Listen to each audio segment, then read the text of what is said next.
Bonjour à tous, c'est Pasteur Joe et je suis contente d'être avec vous aujourd'hui. Et le thème qu'on va aborder, c'est pourquoi aller dans une église locale.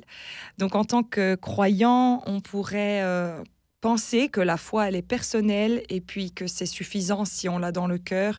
Et c'est vrai qu'il y a cette tendance quand même dans la culture française, on l'entend beaucoup dans les médias, de dire oh ben, la foi, ça doit rester à la maison, c'est personnel.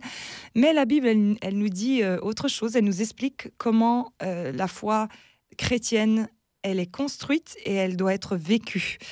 Alors, on voit que Dieu, dans son plan, évidemment, il ne nous a pas laissés tout seuls sur terre en nous disant, ben voilà, débrouillez-vous, essayez de faire le maximum de bien par vous-même, ce qui est assez compliqué, on touche vite nos limites. Et puis, essayez d'être des bonnes personnes, faites quelques prières et soyez gentils. Le plan de Dieu est beaucoup, beaucoup plus grand que ça. Et ça nous montre aussi, du coup, qui est Dieu, parce que si Dieu était simplement tout là-haut en train de nous envoyer des consignes pour être des gentilles petites personnes, en nous laissant dans ce bas monde un peu tout seul, ce serait un Dieu assez particulier. Mais il n'est pas comme ça. Notre Dieu est un bon Dieu et il a décidé que, en étant sur terre, on ne serait pas tout seul, on serait ensemble. Et l'église locale, c'est un vrai ensemble parce que parfois, il y a des gens, ils disent bah, moi je suis le culte, par exemple, via Internet et tout ça. Et moi, j'aime leur dire ça, c'est un plus. Mais ça ne peut pas remplacer les vraies relations. C'est un petit peu comme si vous me disiez ah ben moi, j'ai une relation à distance. Bon, ok, mais à un moment donné, il faut quand même rencontrer la personne en vrai parce que sinon, c'est un peu fake, quoi, un peu virtuel. Et donc dans le plan que Dieu a pour nous, il va nous laisser trois choses, on va dire, sur cette terre pour qu'on puisse vraiment bien vivre la foi. Il va nous donner la Bible, qui va être un guide. Il va nous donner le Saint-Esprit, qui est la force, la capacité de vivre les choses. Et il va nous donner l'Église locale, qui est le moyen. J'aime dire que c'est par l'Église locale que la force du Saint-Esprit passe pour pouvoir faire tout ce qu'il a à faire. Donc, quand vous êtes dans une église locale, vous êtes dans le plan que Dieu a pour pouvoir agir sur terre. Dieu n'agit pas en dehors de son église, il utilise son église pour agir sur terre. D'ailleurs, le mot église, en grec, se dit ecclésia, qui veut dire une assemblée de personnes. Et on voit qu'en fait, le christianisme n'est pas, c'est impossible, n'est pas possible d'être vécu seul. Ça ne marche pas ensemble. C'est comme un poisson sans de l'eau. Ça ne marche pas. Et ou j'aime dire un élève sans école, ou un footballeur sans équipe, ou un soldat sans armée. Un chrétien sans église, ça ne marche pas. Et d'ailleurs, l'un des plus gros combats que l'ennemi va essayer de faire contre les chrétiens, c'est de faire qu'ils n'aillent plus à l'église. Alors, ça va être subtil, vous inquiétez pas, ça va se faire de façon très intelligente et très maligne. Vous voudrez juste rester au lit le dimanche matin ou vous serez juste vexé parce que quelqu'un, dimanche dernier, vous a pas dit bonjour. Des petites choses comme ça, hop, hop, hop.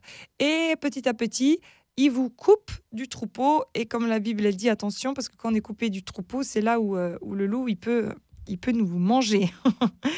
Donc, la beauté de l'église locale, c'est principalement parce que c'est la façon que Dieu avait prévu que les choses se fassent sur terre.